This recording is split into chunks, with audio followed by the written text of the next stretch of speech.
what is your awkward? What are your places that you can love and embrace for the differences and let go of anything else that you see you're judging yourself to? I don't care if the Joneses have a boat, you guys. So own your awkward this week, lean into it, keep your eyes shut.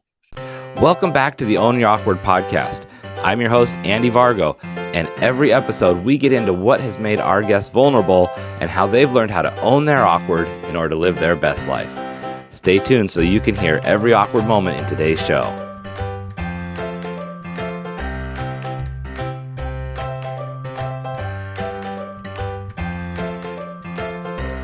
Hey friends, welcome back to another episode of the Own Your Awkward podcast. We are about to get so awkward with Peggy Willms, Coach Peggy Willms, the amazing vibe, amazing woman. Peggy, how are you today? Thanks for being here. I am so awkward. No, I'm doing great. I'm doing great. Thank you for coming to the saloon. In our B-roll, we were talking about bars. So there you go, guys. Exactly. And Peggy brought just the right environment. She's ready to just turn around after we're done and go to happy hour. Yeah. I love it. Me too. How are you doing, buddy? Thanks for having me along. Let's just, we're going to have a lot of fun. Who knows? We are. It's always a pleasure. I tell you, for those who haven't listened to some of our stuff, we've got a lot of stuff out there. Peggy has a show. Peggy has all sorts of stuff going on. We met at Encounter 360 this last year and just instantly clicked, had just good energy going, and have managed to do some things since then. And I was blessed to be part of your latest book, Winning the Wellness War, We Are Responsible, which has just been an amazing compilation. It hit bestseller, dude. Like what? It did. Yeah. It hit bestseller. Yeah. And you're part of the next book too. So you're not going anywhere. So Yeah, yes. I was already thinking about my story before I got your reminder the other day, the little poke, which I appreciated because it was like 3 months ahead. But Yeah. I was just talking to our friend and your co-author, Marcus Vetstein, yesterday or the day before. And I said, yeah, I've got this story and I've got that one. And I'm trying to think, well, maybe this last one would have been better for this book. But now that I've thought about it a little bit more, this is actually really appropriate for the upcoming book, the one that's in my head. So I'm excited about it. It's going to be fun. Yeah, to speak to us like instantly clicking, I think that's really important for us to think about because as I was thinking about awkward, right? This morning, I was getting this pretty face on, which is a lot of work. But I was thinking about awkward and I was thinking for me personally, sometimes my awkward is really what sets me apart and I don't even know how I kind of got here, right? So the awkward of like perfectionism is kind of my story. And I was thinking about how awkward can bring that energy. So when I was thinking of you from across the room, that's really when I fell in love with you, is that energy that can feel awkward. You're a complete stranger. And I walked up to you and said, you were sitting across from me. I think I'm like, I don't know you, but this is what we're going to do. And you're like, okay, we're exchanging books and stuff. But I think the awkward can be taking that risk to meet somebody where your energy aligns and just stepping into that. And it can be a beautiful and, wonderful journey to do that. Right. And on the flip side is receiving when people meet you. And like if someone comes up to you, being okay saying, I don't know where this is going, but let's explore it. Let's see how it goes. And it'll be fun. I think we're in a day and age right now where everybody's so nervous that it's a hook, right? Or a magnet, or somebody's going to want something from me. Now that everybody is kind of a coach, I always say there's eyelash coaches and do you need your appendix out coach? And oh my God. Right. But 3 or 4 years ago before this, even before COVID, about 2018, I started to really notice the coach thing in takeoff. Yeah. And that got really muddied up with, those of us who have been in this lane for a while, the certifications and trying to get those acronyms after your name and trying to do all of those things. And so I think that taking that risk, meeting someone different or somebody sliding into your DMs or getting an email, we immediately go, oh my God, what do they want? What are they going to sign up for? And we're missing some of these cool opportunities. I think that's why I got into the storytelling piece, Andy, is just that if we can go back here and just find something that's real and transparent and authentic, even if it's like being adopted or whatever, then we can connect without people thinking we want something from them. Exactly. Yeah. And I think one thing, being in person makes a huge difference.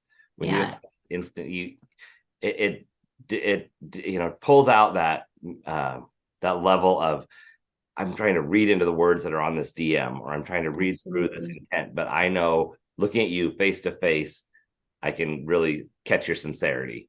Oh, yeah. Things are lost in translation too, and people don't vet each other. When I start to approach somebody to work with that's new, the very first bullet point I say is go vet me, because I'm not for everybody and I don't want to be. I'm at the age right now where I'm going to pick and choose who I work with because I'm tired of convincing people I'm a cool chick. So number one, I say, go vet me. And if you're aligned with kind of what I'm doing, then let's play. But I don't want to do cold calls anymore where I have to convince people of this is my professional resume and this is my heart and these are my references. Like, right. Peace out. So if you can't, things get lost in translation when you're sending emails and friend requests, whereas you're right, face to face, you can feel that vibe. COVID switched that though, right? I mean, but then when people learn more Zoom, even through here, we can feel the vibe. So you can at least get the next closest thing when we can do video. Yeah. That's one of the things when people slide into my DMs, like let's say I get a new connection on LinkedIn and they slide in, and the first thing that I get is the, hey, wouldn't you like to have this kind of situation or life or whatever? Would you like to have a 6-figure income? No. I just I let it slide, and I usually wait because I know that within 48 hours I'm going to get the follow up because I'm on their automated system. And even if it's the, hey, how's it going? I let it sit there and watch to see what the follow-up, because I know that it's pretty much on an automated thing. And every once in a while that doesn't happen, or it's someone that I'm connected to genuinely through someone else where I know maybe. Just going to say that. That's one of the best ways to get rid of kind of that awkward is the good old who do you know, that they can sit back in their Rolodex and go, oh yeah, Rolodex. In their contact list. They can sit back and go. We use a pre-COVID word. Yeah, or pre-2010. But they can go back into their contact list and be kind of that mediator of like, here's some vibe in people, and that connection automatically, like you said, with the 360, that business event that we, that event that we were at in March, I knew Dennis, you knew Dennis, and immediately I respected that, whoa, you're there for a reason because you're connected to these people. So if it's awkward and you don't want to do that face to face or to go into somebody's DMs, go into your own contact list and say, do you know an author? Do you know a podcaster? Do you know somebody that would be cool to have coffee with? And let them do some of the leg work. Right. Yeah. And then it comes with an introduction to where it isn't that cold call anymore. It's, hey, you need to know Peggy. You're both in the same area. You both are doing similar things, whatever the connection is. And a whole different level. We need to do a better job at that, Andy. Honestly, messaging that and sending that, I think people are forgetting that. It's just to sit back and just look at everybody. Remember the day when we used to have 7, 8, 9, 10 really close friends, and you all went out and had coffee or a beer or dancing or the movies. It was big. And that's how everybody kept meeting everybody. You'd invite new people. But I don't think I'll go on record, I'm not doing a good job of sitting back and going, who could I connect? Who could I collaborate, introduce? Yeah, I sometimes when I happen to be somewhere, like if I'm at an event, we have business coffee meetups and things, and I'll be like, you need to meet so-and-so. But it's a different level to sit back before you go out and to sit at home or in your office and think, wait, who do I need to pull together? Who do I need to invite to coffee? What are the things that I should do? Or even just message and say, you should know so-and-so. Yeah. And I think there's still an element of, I don't want to bring a couple people together that do what I do. I've never come from that arena of like, oh, someone's going to steal my crap. I've never come from that place. I'm just like, be the beacon, go, run. But there is a big element of that, I think, as more people try to be entrepreneurs and get rid of this whole ridiculous corporate thing that's still going on in the world and do their own thing. They do get creative, but most of the time, to be honest, creativity and content because it comes from seeing something, reading a book, a Harlequin romance when you were 15 kind of gave you some tips and tricks. So I have heard several times in the last couple of years, well, Peggy, aren't you nervous about this person doing this or mimicking this? And that is still really prevalent out there. And we got to get over that because you're your own brand. Yeah. And we could both talk about my gavel and yours would still be a different presentation than mine because we are our own brand. Right. So. And as you connect with that audience, there's a couple things there. One is you may be able to collaborate and do something together where you reach twice as many people. You may also have the opportunity where, one person worked with someone last year and now they're ready to work with you, and they're 100%. back and forth. And like you said, there's so much to tap into. If we were just that coach that was coaching people on needing their appendix out, all of a sudden it's like, how many people need that? There's more people than you could service just in your state. Absolutely. Absolutely. Yeah. There are enough people out there for us to connect and help people in a certain, and it's exhausting to do this one-on-one anymore. I would rather talk to 50 people and have 4 or 5 people resonate with what I'm saying than to do this one-on-one thing. That's why I closed my coaching practice last year is, I used to do a lot of one-on-one or group or large group coaching. And then I did wellness retreats and everything, but the numbers still weren't big enough. Meaning you still end up with a little bit of your fan club, right? The ones that'll follow you no matter what. Right. But that generation of income, we only have 168 hours a week, and I ran out of time, to be frank. Yeah. I couldn't help enough people financially stay stable because I just didn't have the time to do it. So that's when I kind of closed everything and I said, okay, now how can I help others help themselves and spread the platform and that kind of spider web thing going on. So here we are. Yeah. And that's a good point, because like I actually have when I got started on this, I was like, I want to coach 10 people a week. Like, because I was looking at the numbers, like if I have 10 coaching clients and, 6 to 10 plus a speaking gig mixed in once a month, I was like, this is the numbers that will make sense for getting by life, whatever. And then as I've gotten through it, I was like, I actually like this side of my business a lot more. I like coaching, but not so much that I want to fill my schedule. Like that's too many people. And now I'm like, I'm happy with 2, max 4, but really just a couple coaching clients. That's what I have room for. And because I like coaching, it keeps me really engaged in what's going on, what troubles people are facing. Yes. It gives me a lot of fulfillment to help people find a solution for their needs. And I don't get that when I'm speaking in front of a crowd necessarily, because I'll get this light went on, or I got this. Sure, yeah. They're asking questions and really saying, well, what if we try this? Or have you tried that? Or what can you try? And then all of a sudden like, oh my gosh, the next week my life has changed because I did this thing. That's a whole different level.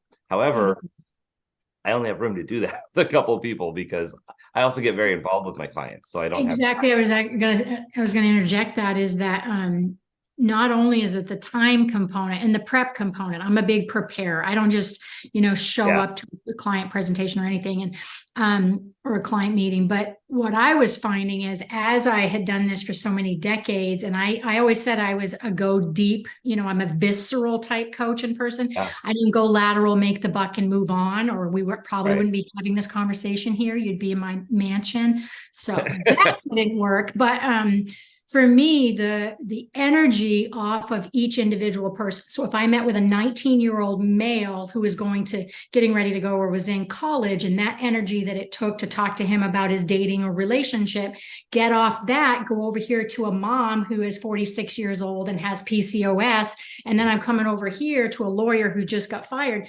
The shift for me as I got older was exhausting. I couldn't recoup, and it's like, so, and storytelling can be like that too, as well. These compilation books that we've been in together, I had to learn the first book to really, I had to start to think, well, why does this feel like this? Or why am I struggling with even looking at this today? Well, a lot of it could have been the story I read yesterday. Right. And I had to kind of walk away, go for a walk and not wear their emotion, because that's not my role. I'm not a coach anymore when it comes to, that type of stuff. I don't need to call them and work through their just saw a ghost thing. Right. Which has happened to some of my authors. But yeah, I think that's the recognition as you do get older, when you get just representing yourself. It's like, this is what I'm going to eat. This is where I'm going to go. This is where I'm going to live. And it's because we've tried to please. That was what I was talking to you about at the beginning of your show, is you had said, what's your awkward, or let's talk about the awkward. And I had brought up perfectionism. For me, when I look back at my life growing up, I always knew I wanted to help others. I always knew in some fashion, whether it was training or nutrition or whatever it was, wellness programs, I was going to help others. But I really started thinking that, again, I was prepping for this, thinking about this morning. how did I get to who I am today? Like what happened to me all the, through age 10 where I went, I'm going to help people. Right. Because it wasn't this big wake up aha back then. It was 1989 when I got my first certifications. But what I thought about is that perfectionism is my awkward.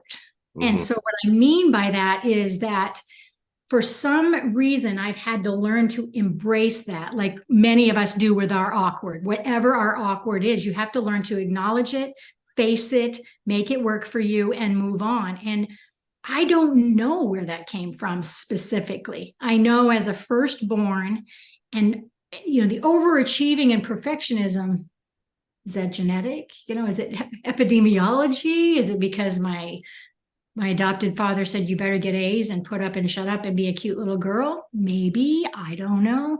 But that's been my awkward, because now it was in my 40s where I finally realized, use this for the betterment of, just don't run from it. So, Right. Was there yeah. was there a point where you felt like perfectionism was holding you back or was Oh, yeah. stressing you out? Oh, yeah. And, sometimes you don't identify it until decades later when you're in Right. counseling. But for me, through my late teens and early 20s, when I was kind of off on my own, I was the first one to go to college, and those differences, because I had a teenage mom. I think in my teens, I felt like I switched over to being the parent.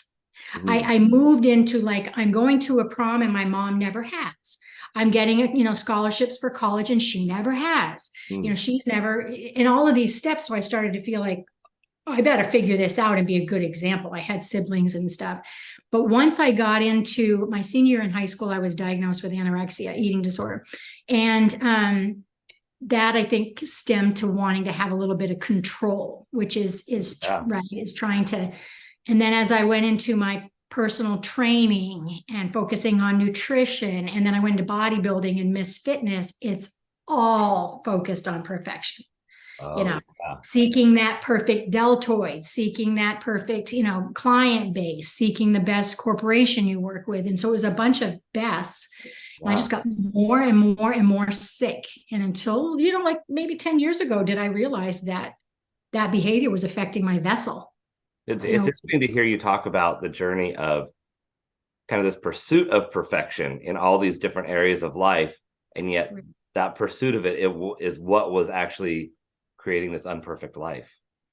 Absolutely. And for me to sit back and not try to find something wrong, like I got to the place in my life where I'm like, why do I work so much? Why does everybody think I'm weird because I work so much? Why are they telling me to take a break and watch a movie? I don't want to take a break and watch a movie. I love Right. what I'm doing, but I'm like, why am I feeling like I have to defend being happy doing what I do best? Like, what in the hell Right. is that about? Yeah. But I think it was learning to embrace that thing. Mine wasn't trauma growing up. Mine wasn't poverty. Mine was the chase for the A. Mine was going for the A, being the best at everything, for whatever reason. And Right. then years later, just going, I am what I am, what I am, take it or leave it. And Yeah. I think that's such a good point that you make about it being for whatever reason. Like sometimes we get so caught up on what's the reason, what made me this way. But at the end of it, it doesn't matter what the reason was because we are the way we are. And we just need to accept it and move on. I mean, I dealt with that where I was seeing my therapist and it was like, I got to stop trying to figure out why I'm gay. And because it doesn't change the fact that this is who I exactly, am.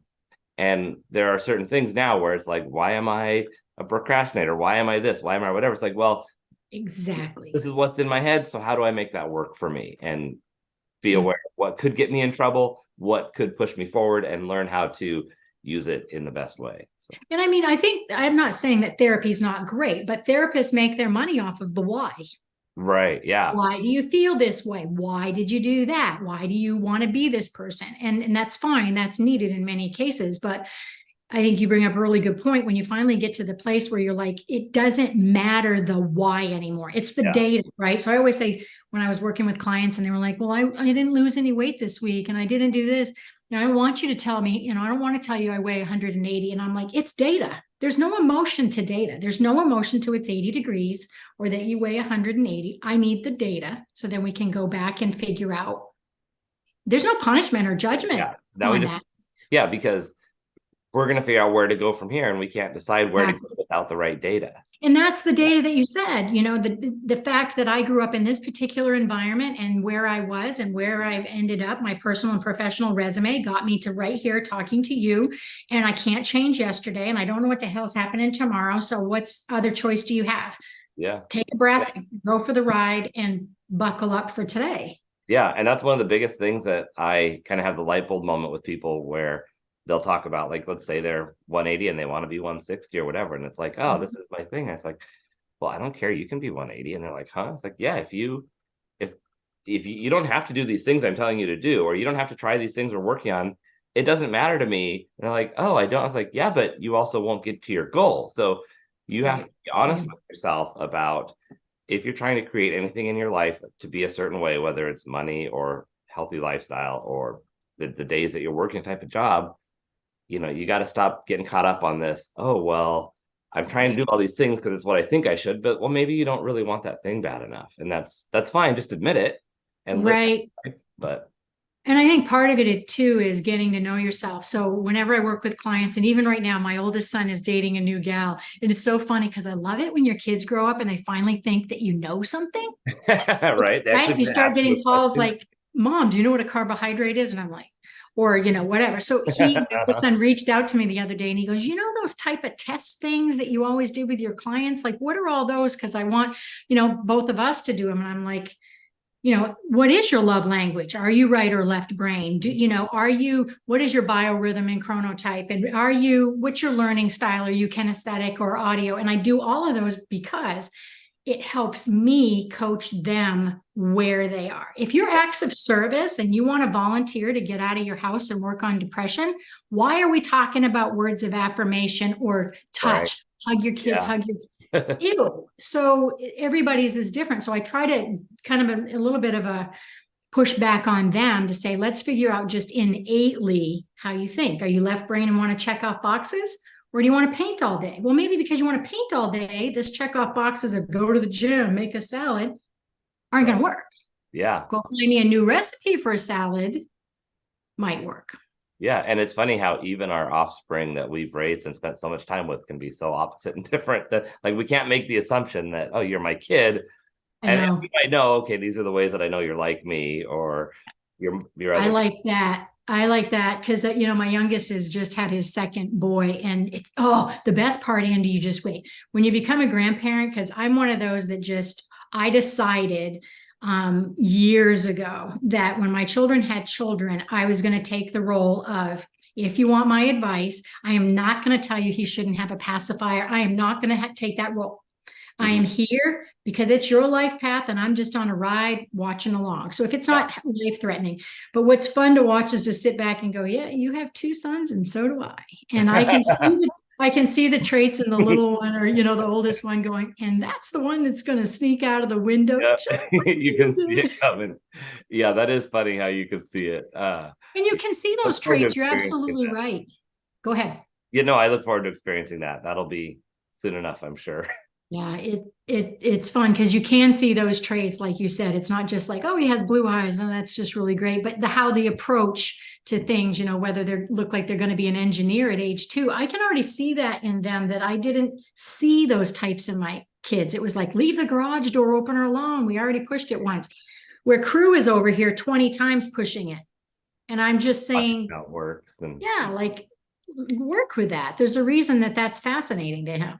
yeah, and I think that when we're raising our own kids, we're so in the moment that we are just getting through and getting by. And when we've already raised our kids and now we're watching the next generation be raised, we can go back and Absolutely. think about, I have these memories from my kid and this is what it turned into. So now when I look at this one, I can see where it's going to go. Yeah, especially if they're years apart. My oldest and my youngest are 7 years apart. So I was able to kind of step back and maybe not be quite so in the moment. I was an older mom, obviously, so it's kind of like raising two kiddos. But yeah, I see what you're saying, that sometimes you're just dealing with that current fire, that you're not projecting that they're going to go to college and get a PhD when their hands are all muddy. I was just thinking, I wanted to mention to you that now that we're talking about kids, this book that I had written with my youngest son, Yes. that It went to bestseller last week and we just released it. And and I'm bringing it up for a reason, is just the fact that to be able to connect with his writing skills, of which he's always had. I still have his poetry and stuff I have on our landing page of when he was so young, he couldn't write. I would throw a word at him like policeman, and he would just say different adjectives or verbs, and I would create these little poems, and I still have them all. So when we're going to do these book series, we decided to take his adventures. So they're really his adventures of a child. But at the end of the book, we do a mom's take and his take looking back at it. So now he's 29. And I'm just like, do you know why I didn't want you to, climb the tree? And he's like, well, at the time, I didn't really care. I just wanted to climb the tree. But now we take that, and then at the back of the book, we have parent prompts where it's like questions where they can actually talk to their child that they've just read the book with. So we're going to do a book of 5-book series. But since we were talking about kids, I mean, how cool is that to go back? That is so awesome. When I saw that you released that, I was just like, this is so awesome. And for those who are listening and didn't see it, Peggy held up the cover, and it's The Boy with the Broken Nose. You can find it on Amazon and all over. It's such a cute book. I love the graphics in it. I have the best illustrator ever on the planet. When you can have things, because you kind of get into that color and the branding pop and the things like that, because there are a lot of people, I think, what is it, 60% of the population is visual.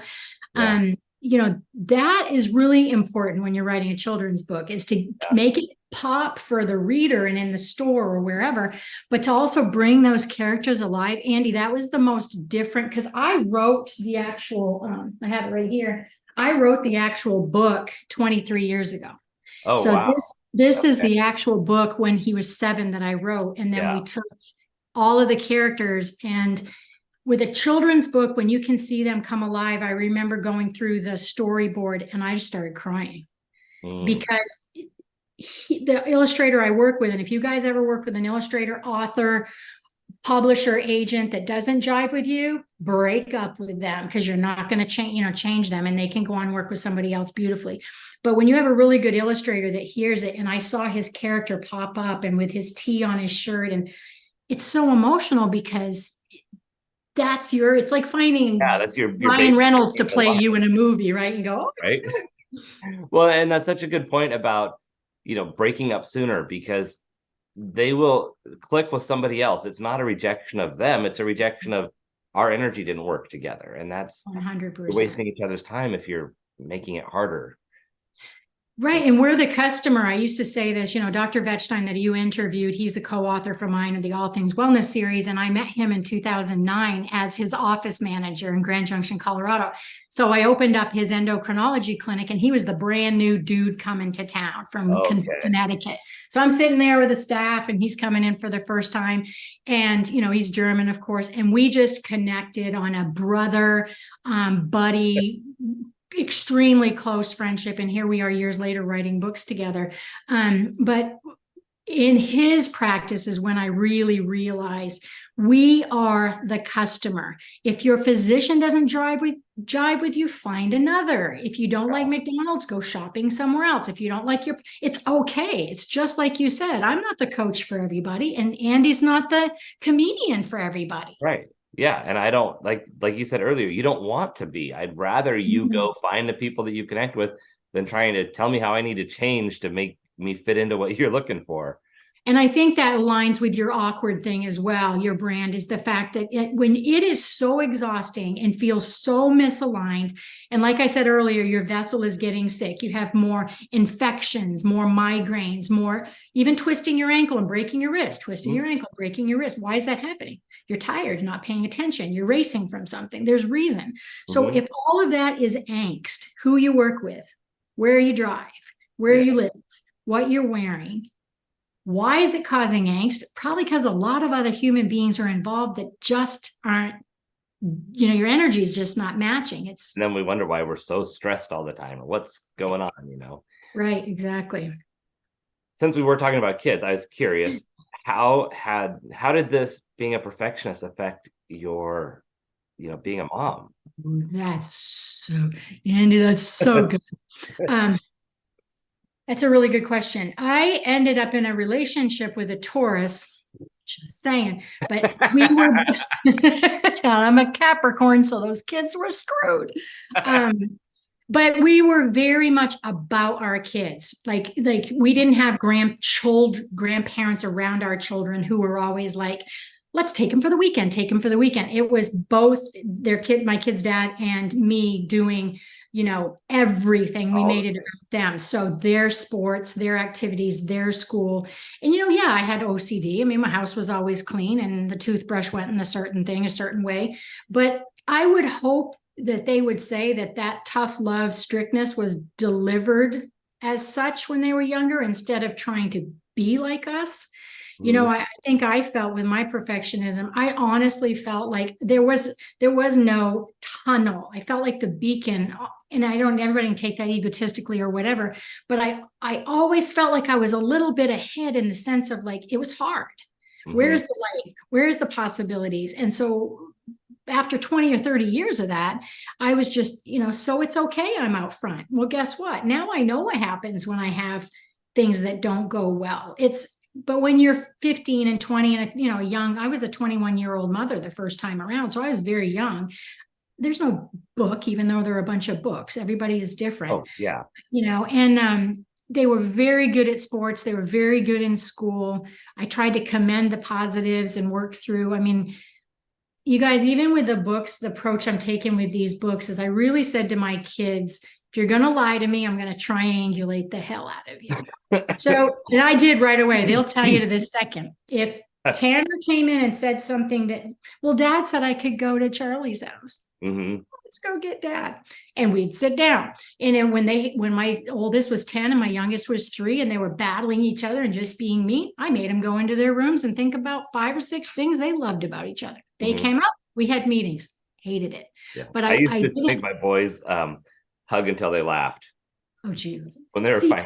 When they're like 3 and 4, it was like so fun because they would just be like, I'm not doing it. And then all of a sudden they'd start laughing. And but that's what I hope everybody's just hearing, is the fact of take what you do well. Okay. I did have perfectionism issues and OCD and that type of stuff, and good communication skills. And I taught that to my children. I had notes left on my bed when they couldn't come to me and say, Mom, I want to talk to you. I told Tanner he had a special rock, and he'd bring the rock and he'd set it on because he's very emotional and empathy. Yeah. And he'd set it on my dresser, which was a sign to me he wanted to talk, but he didn't know how to start the sentence. So I would go in and I'd say, there's something that want to tell me or whatever. And then he would be okay. Yeah. So if communication was my skill, then teach your children how to communicate. Right. If volunteering is your thing, then bring your kids to the soup kitchen instead of just telling them everything they're doing wrong and have to be. Now I can say that my kids are really, really good communicators, and their houses aren't trashed. So their toilets are clean. We have these values that we hit, right? And one thing you mentioned being a mom at 21 for the first time, that's how old I was when my first son was born. And the thing that happens as parents, I think when we're kids, we think that our parents they're adults, and to a child, adult means everything's figured out and life is great and they should know all the answers to everything, right? Until you become a teenager, and then you think adults know nothing. But we forget when we become parents, we're trying to raise someone while we're still figuring ourselves out to a degree. 100%. There's so much that I wish I knew when I was 21. I look back, I'm like, I tell my kids as they got older, the 20s, my oldest one's 36. And I can still remember conversations where they were like, whoa, you did that. When you become like a human to them, where they're like, you step off that perfect pedestal. Yeah. Like, wow, that exactly. Too much. Yeah, exactly. I know. And my kids, when I was getting divorced, my kids were teenagers, and they like to say things just to push the boundary a little bit further. And I found that the only way to get them back was especially like, ribbing kind of stuff. The only way to get them back is to say something a little bit beyond the line that they took it. And they're like, oh God, Dad, no, I didn't want that. And I'm like, well, you're the one who started it. Exactly. Well, and with you, sense of humor, right? I mean, if you look at like the funny stories, if you and I had a big speaking event and we said to everybody, okay, what is it that you love to do? And they've all had children, let's pretend that what is it that you love to do or you're good at? And you go back to how they parented. Whatever way that was probably the best approach. So if you knew at 21 you were a comedian and you wanted to laugh and pick on yourself and self-deprecate, whatever, Yeah. and you took that approach with your children, that really was the biggest effect that worked. Why? Because the energy was aligned. You let your shoulders down and it was more natural. Yeah, and that's the thing. Like you said, there's all these books, but there's really no book because each of us are Right. so different.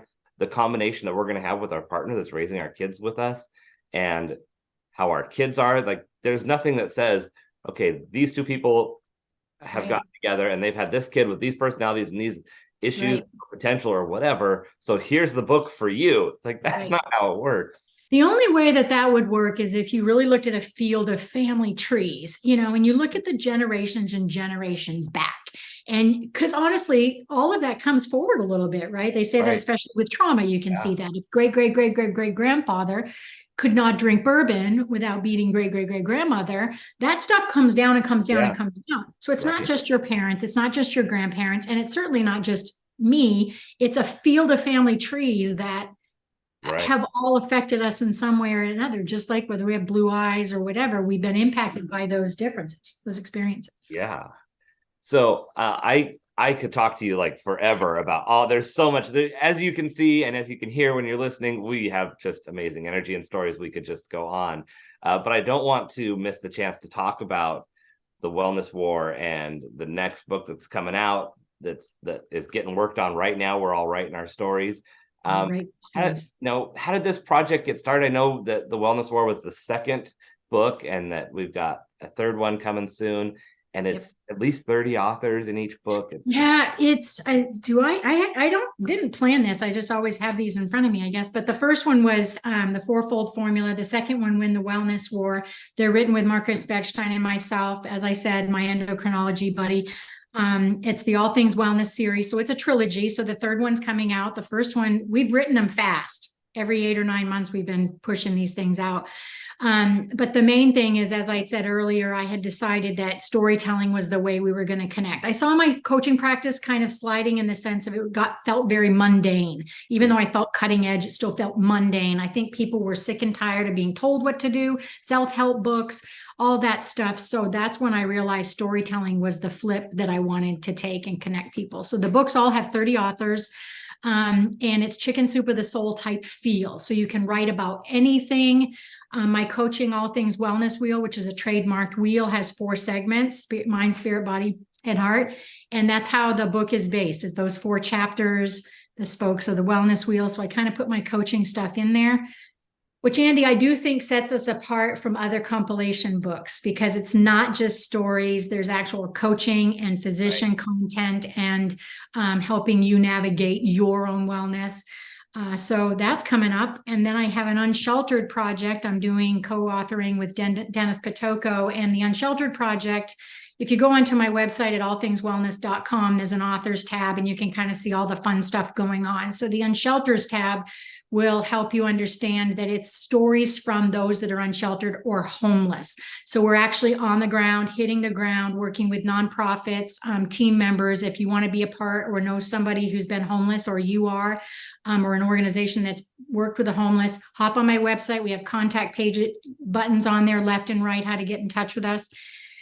And what else am I working on? One more thing. Joe DeMio. So Joe DeMio is writing the foreword for my next book, but I'm also helping him write his book.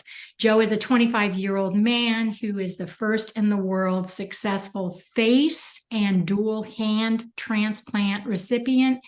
He got in a really bad car accident when he was 20 years old and burned 80% of his body. He was in a coma for 3 months.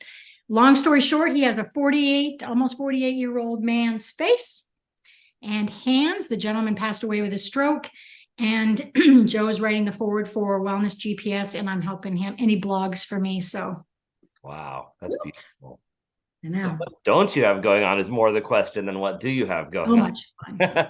Well, I think it's aligned with what you and I were chatting about before we started, and let's just keep it consistent. I won't give any secrets away, but it really is figuring out what makes you feel rested When Mm. you see the whites of somebody's eyes, watch your body language, guys, or people around you. When you lean forward and those eyes open up and you start to put color in your face and smile, that's your purpose. That's your passion right there. And then lean into that, because even if that feels like work, or there are to-do things to do with that, whether it's writing, painting, singing, whatever, lean into that. And that's where the energy has to go, man. I love that. I love that you mentioned earlier how, people are like, oh, take a break, watch a movie. You're like, I enjoy what I'm doing. I don't want to go sit and watch a movie. And I've had that same like that resonated so much, because I've had that same conversation. People are like, how have you not seen this show, or this show? And I'm like, I'll put it on the list and I'll watch it someday. But I have sat down to start a movie and been like, this isn't what I want to do.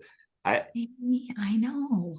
I And know. yeah, and there's this idea that we should have guilt around being a workaholic, around working so much, but it's like, this is what I like to do, and to me it's not work. It's helping people. It's fun to find different ways to be quirky and inspiring and put a message out there. And I'll be going through my day, and like, people are like, how do you come up with your stuff? It's like, well, I'm driving down the road and I see a bump on the road and I think, oh, what are the bumps in road that we go through in life, and how do we just keep going and don't let it slow you down? If you go fast enough, you'll just, like this whole, like, my mind just goes to this whole diatribe in my head, that's now a blog or a video, and I can't explain where it came from. Just some little trigger. But No, and in society tells us over and over, go get a massage or pick up a guitar and play. There's all of this real kick for 10 years on self-help. Well, what if self-help really is just all about balancing what you like and don't like? So what if self-help for me is writing all day long? When it gets unhealthy is when it's 17 hours, right? So why are you upset at what I'm doing? As long as, I mean, there's no sex, drugs, rock and roll. I'm not in jail. Nobody's dead. I right, mean, why are you not commending me for just enjoying what I love to do? But no, don't do it 17 hours a day. I get it. right. Well, and I think that is one of the things that happens, is that people see what is supposed to be the planned out life on paper of, X amount of hours at work, X amount of hours at home, this type of recreation, vacation. And if they see someone who is successful and happy and living a great life, and they're not following that formula, it really kind of pisses them off, because they're like, wait, you're breaking all the rules, and why are you smiling so big? Why is your energy so great when you're not even doing the things you're supposed to be doing?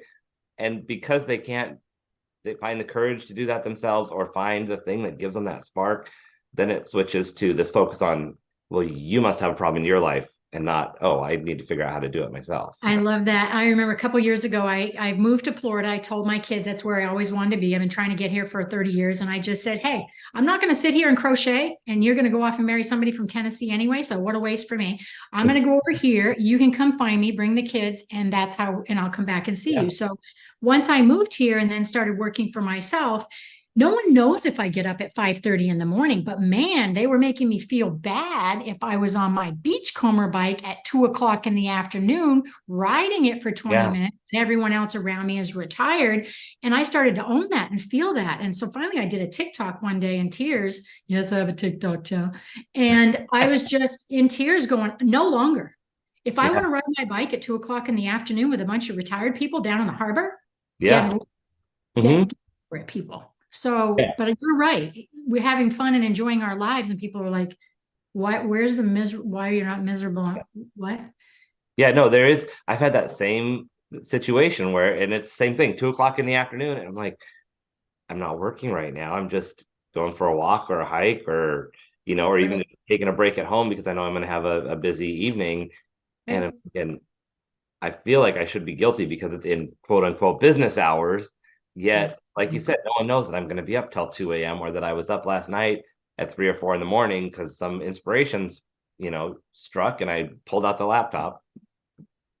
Love it. It's exactly right. We got to lean into us. It's like you do you, boo, right? That's just, one of the things I've been saying, and I know we're going to have to tie it up, but one of the things I've been saying lately is don't jump into the chapter of my life that you just started to read. Like, don't jump. If you're jumping into this chapter, you got a lot to read. Yeah, you got a lot to catch up. I love that. If you're sliding into my little comment section based off something I just said, go read book. Figure out the history. 80. Yeah. Because Harry Potter, you read the last one, you might want to read the first one. So yeah, I love that. They connect in a way. Okay. So I'm going to ask you for some advice in 1 second. But before that, you mentioned all these projects you have going on. Where's the best place for people to support you, to show you love, to really give you the online? Oh my God.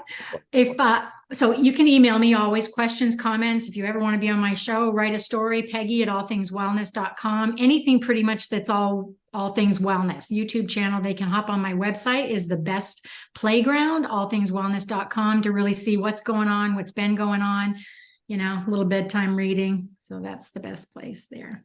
Excellent. And before we go, what advice or challenge would you give people this week, so how they could own their awkward as they go forward? I this may not seem like it makes any sense, but if you act like you're blind, right? If you act like you're blind, you can't see what others look like, how much they weigh, what they're doing. Your other senses are heightened. And if you just walk around this week acting as if your eyes are blind, what is your awkward? What are your places that you can love and embrace for the differences, and let go of anything else that you see you're judging yourself to? I don't care if the Joneses have a boat, you guys. So own your awkward this week, lean into it, keep your eyes shut. Oh, I love that. That's what I say. Call to action. Yeah, I love that idea, because it's true. Like your other senses are raised, and there is something to cutting off one piece of your experience in order to experience others at a deeper level. Yeah. Embrace your awkward as long as you have the things that I said, right? Monitor your body. So is your blood pressure high because it's good and you're excited? Are you leaning forward and smiling or frowning? And whatever that high, that dopamine fix is, that's the place you need to sit in and figure out how to take advantage of that in whatever fashion. So play there. Play with your dopamine cup. Play in that space. I love it. Well, Peggy, it's always inspiring. It's just like getting together with you just starts the day out, and makes it amazing for anybody, because you just get that energy, you get the challenge, you get the inspiration. So thank you so much. I so love it. Thank you for having me. And everybody else, go out there this week, close your eyes, and figure out how to own your awkward. Thank you so much for listening in for today's show. Be sure to visit awkwardcareer.com to continue your journey. And of course, please like, subscribe, and share with your friends so they can find their awkward side and learn how to own it.